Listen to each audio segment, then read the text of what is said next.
প্রিয় ছাত্রছাত্রীরা, আমি আগের দিন ভূগোলের কিছু মাধ্যমিকের কোশ্চেন দিয়েছি, আজকে উচ্চ মাধ্যমিকে কিছু কোশ্চেন দেব। সেগুলো তোমাদের টেস্ট এবং ফাইনাল দুটো পরীক্ষাতেই গুরুত্বপূর্ণ বলে মনে হবে। আশা করি কোশ্চেনগুলো পড়ো এবং সেগুলো কমন পাবে। ঠিক আছে, এরপর আমি কোশ্চেনগুলো দেওয়ার চেষ্টা করছি।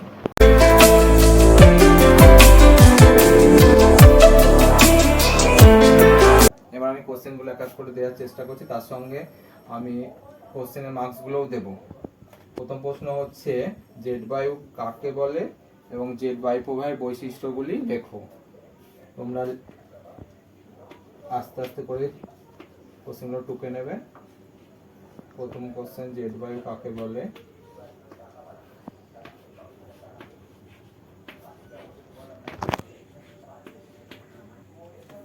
দু নম্বর কোশ্চেন হচ্ছে, এল নিনো ভারতীয় মৌসুমী বায়ুকে কিভাবে প্রভাবিত করে।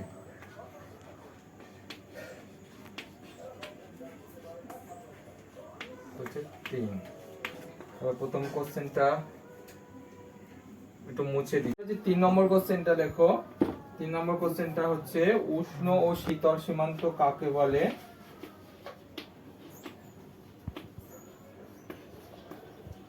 ওই 3 নম্বর আর পার্থক্য 2 নম্বর।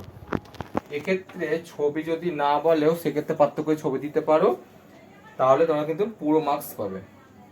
তারপর 4 নম্বর প্রশ্নটা, 2 নম্বর প্রশ্নটা মুছে দিচ্ছি। কোশ্চেনটা লেখো, ক্রান্তীয় ও নাতিশীতোষ্ণ ঘূর্ণবাতের মধ্যে পার্থক্য।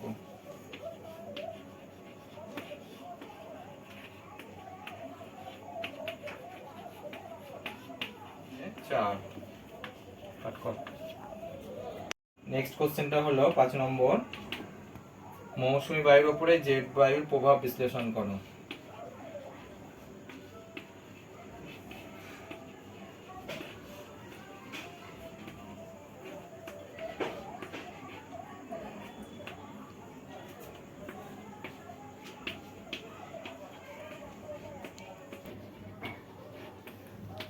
মার্কস হচ্ছে 3। নেক্সট কোশ্চেনটা হচ্ছে,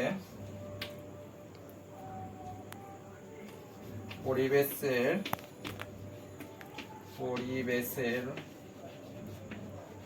ওপর হচ্ছে 4।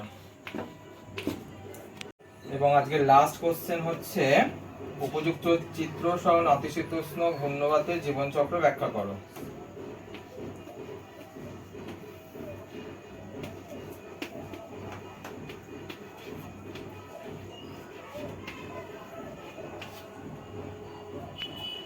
তোমাদের চ্যানেলটি সম্পর্কে, চ্যানেলের প্রশ্নগুলো যদি ভালো লেগে থাকে তাহলে তোমরা একটা লাইক করবে এবং সাজেশন যদি পরবর্তীতে আরও যদি পেতে চাও তাহলে চ্যানেলটাকে সাবস্ক্রাইব করবে। জয় হিন্দ।